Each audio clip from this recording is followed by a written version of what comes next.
Hello everyone. I'm happy to be with you on this beautiful, beautiful fall day. I'm here at the Jordan Peace Gardens at the International Peace Garden out here in Salt Lake City, and this is a special place for me, and I would like to share something with you that has been on my mind.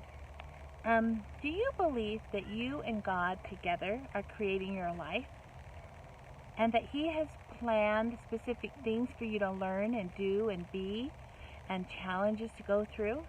I bet you do. Well, I would like to share with you some awesome scriptures that talk about that, and then share some insight from my life that would hopefully benefit you. The first one I want to share is in Philippians, and it's Philippians 1, verse 6.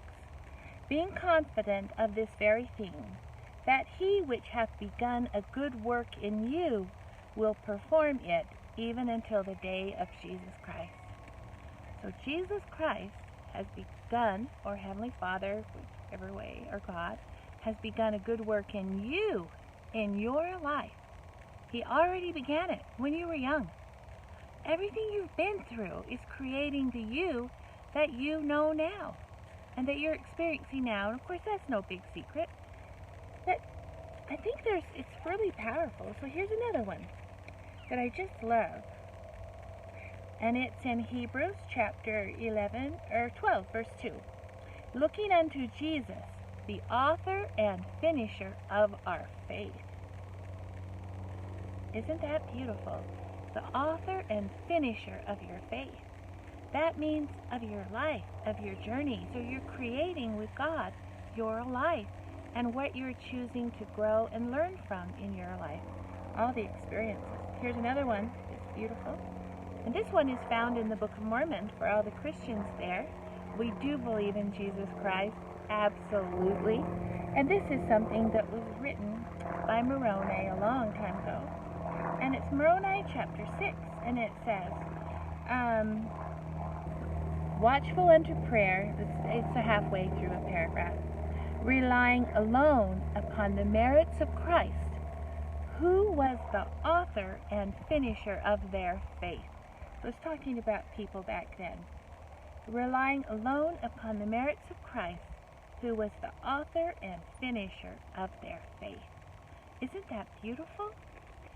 So that has really sparked in me, and as I look over my life, I'm 62, I'm going to be 63 in November, and as I look over my life, I can see the hand of the Lord in everything in my life, including the things that were very, very hard to go through. I'm sure you've gone through a lot of challenging things in your life too. We all do. It's kind of a growth. It's kind of what happens when we're going to grow. We get challenges that we can learn and grow from. And anyway, so I'd like to share some concepts about that. When I was in junior high, I went to Broadbank Junior High out in Magna, and I had an English teacher. His name was Mr. Brimhall. He was very handsome, and each day he would write a saying on the board. And one of the sayings, and we would write it in our English journals, and one of the sayings that he wrote has been a lodestar in my life, and it's from Eleanor Roosevelt, and it said, entertain new ideas royally, for one of them may be the king. And I would say many of them are the king. New ideas, entertain them royally, for one of them may be the king. And so that has been a guiding star in my life as I've gone through, and as Christ and me together are creating the one called Christine Case. And you have the one called whatever your name is. You are creating one together of your life with Christ. I was born of goodly parents. Some of you don't know much about that. My sister created this wonderful video, not a video, but a book, The Life History of Fern and Gusta Berling. And my father was a convert to the Church of Jesus Christ of Latter-day Saints. He read the Book of Mormon straight for like 3 days. He didn't sleep. He came home and read, went to work, came home and read, went to work. And he believed in the gospel immediately. And he changed his life around totally to accept the gospel. And he was one of those missionaries in Norway who would stand on the corner and he would say, "Mormon's book, Mormon's book, Book of Mormon, Book of Mormon." And he was fearless in his love of the Book of Mormon. And he met my mother on a mission. She was in Norway too. And here's a picture of my mother. These people are incredible. My mother, her first husband died, and she was a teacher, and she decided to go on a mission right after the war. And she met with LeGrand Richards, and LeGrand Richards offered her a call, and he thought they should probably go to Sweden, but she went to Norway, and that is where she met my father. And so I am born of goodly parents. I have a great heritage, as you do too. When I was a teenager, my father got called to be a mission president to the Church of Jesus Christ of Latter-day Saints. So from the ages of 14 to 17, I lived in Norway in the mission home. And it was a great learning and growing experience. I got to experience new cultures and new ways of looking at things. And I really liked a lot of it. In their rating system over there, they're not so much worried about skin. They're worried about, in their ratings, they're worried about violence. So it's interesting. And over there, the branch president's children were outside watering the church one day because they don't need sprinklers over there, hardly ever. But the grass at the branch house, or the church house must have been dry. So he came with his kids, and they were running around with just their underwear on. Isn't that interesting? They have a culture where there's not so much worry or shame put on their body. And they're free, and they're not so worried about things that other people are, coming from the culture, the Puritan culture. So I got to experience a lot of interesting things. I'm going to take a couple minutes here to stop now and show you some clips of me when I was a teenager in Norway. This is a picture of the mission home that was in Drammensveien 96G, Oslo, Norge, and that's where the mission home was in Norway when we lived there. And it was a beautiful mission home, and we had a lot of wonderful experiences. Journals, I have some pictures. We got to go to a Scandinavian area conference when we lived in Norway, and that's all of the saints came from Scandinavia. I think they also came from Finland too. Yeah, Scandinavia and Finland. And this is where the conference was held. It was in Stockholm. And this is me outside of the hotel with the Norwegian bunad I was wearing, because I got to be in this dance. I don't know, you can't see very well, but there's Budabakken, and there I am right there. And I got to do some Norwegian folk dancing for this festspel.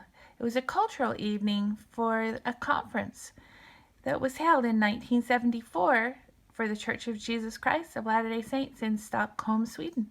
It was awesome. It was so much fun, and I was so shy. And my dance partner was a friend, and he said, "Christine, you've got to smile more.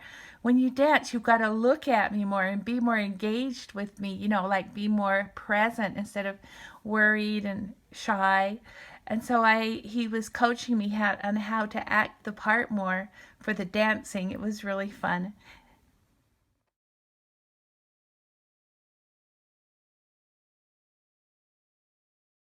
At that time, we could only speak for like 3 minutes at a time on the phone, and then they would charge us money. And so I only got to talk for my mom would set a timer by the side of me, and then I would talk to my girlfriend for 3 minutes, and then I had to stop talking to her Isn't that interesting? So when I was in Norway, I decided to start writing a journal. Only it was, I started writing Norwegian words in it and I didn't like the way it looked. So I threw it away. I wished I wouldn't have. But around the age 18, when I was 18 years old, I was given this journal. This black one. Very, journal. And I don't have any more of this color. The rest of them are glittery or lilacs or whatever. But this is the first journal that I had. And I've been so blessed that I get to see my life and that the Lord's hand has been in everything in my life through all the journals that I have. And I hope you are keeping a journal. I hope that if you aren't now, that you'll start, because it will bless your life immeasurably.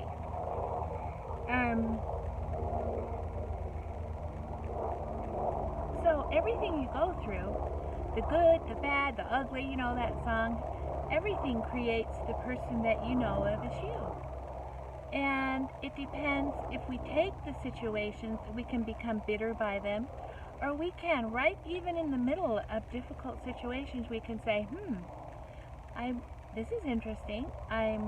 What can I learn from this? You don't have to wait for a few years later. You can do it right in the middle of difficult and dangerous situations. Or not even dangerous. Well, they're dangerous to the ego, right? Our natural man only wants things that are easy and comfortable. It doesn't want anything that is stretching you or causing you to think on your own or to be, to step out of a victim mode. And so I was so blessed, and besides being blessed with goodly parents, I think that another thing that's really helped me to step into some of the gifts and talents that I have has been my genealogy. I am a descendant of Joseph, and I'm also a literal descendant of Ephraim. And Joseph, of course, is known for his coat of many colors, right? And his dreams and his foresight. And I think that is also another reason why I have some of the gifts and talents I do, as well as my parents. My parents were very gifted and they had a lot of spiritual insight. And so I'm really blessed in my life, and I can see the hand of the Lord in my life powerfully.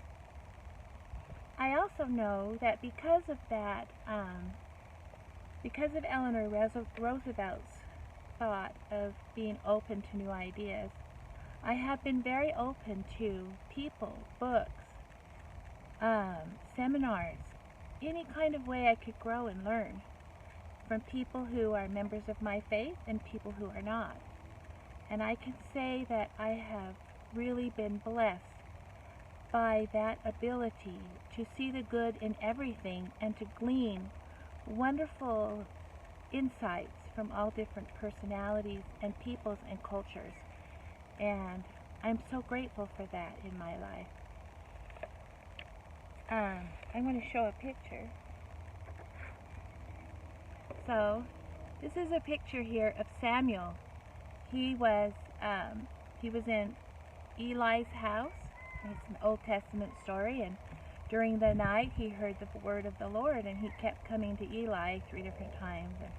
And Eli told him, "It's the Lord." As I look through my life, this has also been a gift that I have been blessed with, and it's one that I have cultivated through writing of my journals and through being very sincere.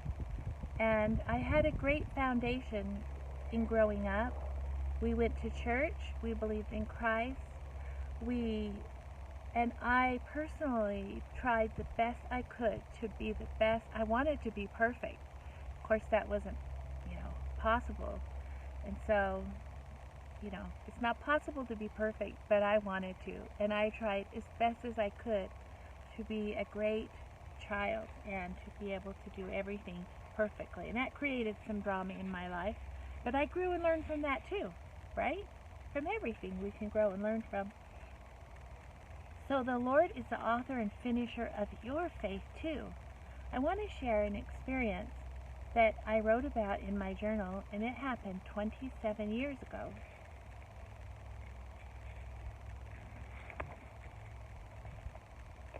In an earlier video, A Way Back into Freedom, I wrote about two dreams that I had that are two dreams that I had that are kind of being fulfilled in this year, in 2020. And one of the things, I'd like to share something that I wrote about in this journal here in 1993, in January 1993, and it's in my journal. So I've told about that I decided to fight the ticket that I got, a photocop ticket in West Valley City 27 years ago. You know, they're not constitutional, as is a lot of things nowadays, and I knew that because I've been reading An Enemy Hath Done This and studying constitutional things. And just before I was going to go to my trial for photocop, I wrote down what happened. Anyway, while I was putting on my boots to go to one of these trials, I had a flash come to me where someone was asking me, "But Christine, how do you know if you're doing the right thing?" I replied, "Because I know how the Spirit works with me." Anyway, and another thing that was said recently just after that, a day before that, a conversation came to me. I had the thought that the Lord always leaves little flags or little signs to show that you are on the right path, so that you know you are not being misled by Satan. That is a comfort to know. And so that is something that I wrote 27 years ago when I was developing this gift to listen and to hear and to write down what I was learning. Again, the Lord is the author and finisher of your faith, of you. And the challenges and your life has been set up for you to grow and learn from everything you've been through. And so as I look over my life, an overarching theme has been liberty and freedom. And I am a Sagittarius, if that means anything to people. People who are Sagittarius, they really love freedom. And they're big freedom people. Don't tread on me kind of thing, you know. And so I've had many, many breakthroughs in my life and lots of prayers answered. And I'm so blessed for that. And I credit it for the Lord that He answers prayers, and He loves you. And He will answer your prayers and your sincere desires too in your life to grow in the ways that you need to grow for your life's experience and what you came to do. I kind of look at it like we're in this play, and we're in this great big saga of the last days, kind of an epic saga of the last days. And what's my part? I don't know. I never knew what my part was back 27 years ago. But little flags, just like I had that idea, little signs along the way, and little dreams and experiences have set me on the path that I'm on, and my husband Jeff too. And it was I was greatly blessed that in the middle of May, the sugar addiction, which has been a weakness and a thorn in my a thorn in my side, and in my thigh, yeah, that too, I guess. It was taken away. So I no longer have to go look for sugar and just look for chocolate and donut. I eat when I'm hungry now. And that's a blessing. It's way different than I used to be. And because of that, then I have developed these videos called A Way Back into Freedom and A Way Back into Health. And probably in the future there'll be more called A Way Back into Love, and probably A Way Back into the Real You. So there's some unfolding events happening that are exciting for me as I see that the Lord has created me to be the way I am at this time in history and to share my insight and somehow that might help you in your life. One thing I do know is that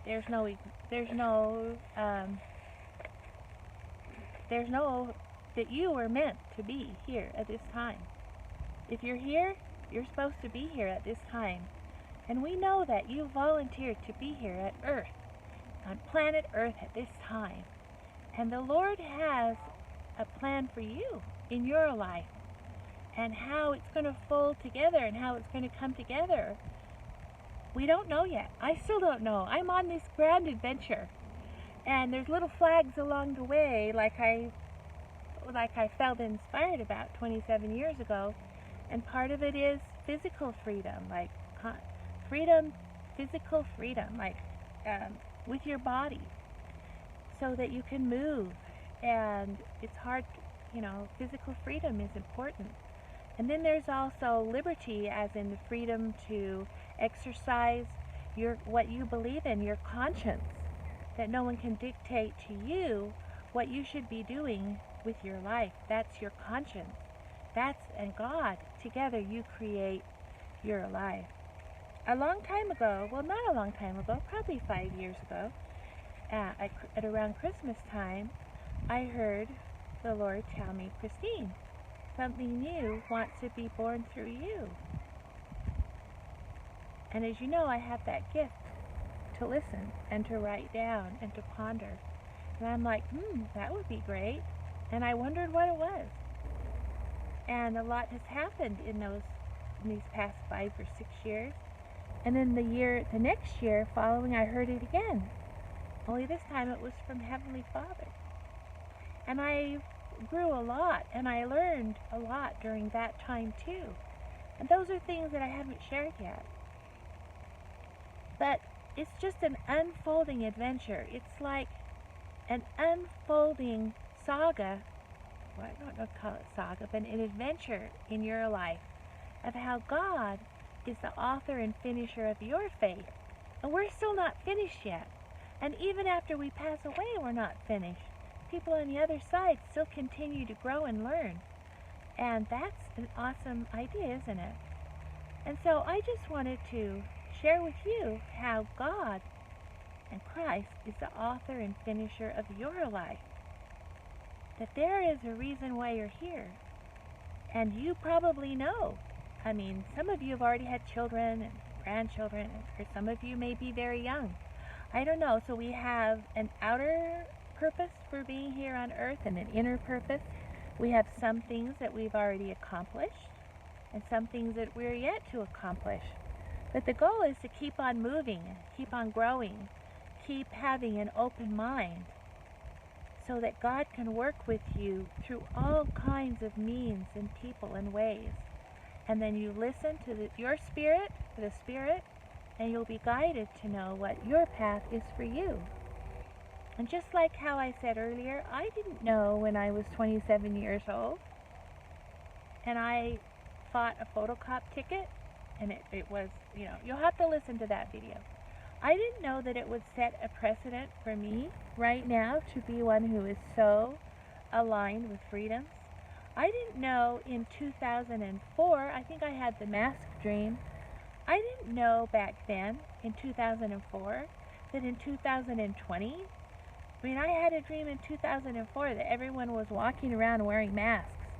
And I woke up from the dream and I said, this is so bizarre. I said, it doesn't mean anything, but I still wrote it down. And I had some insight for me that I fought valiantly not to. I fought valiantly to keep my joy. Me, my peace, my joy, my conscience. See? So I didn't know back to photocop days, and I didn't know, but your spirit knows. And God and you are creating your life. Your life. It's here. It's right now.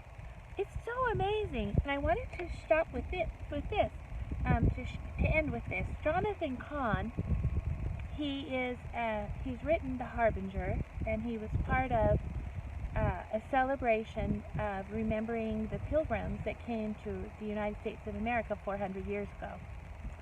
And in one of his speeches that he gave in Washington, at the Washington Mall, he said, for the people that fought in the Revolutionary War, only 3% of the people actually fought in the Revolutionary War.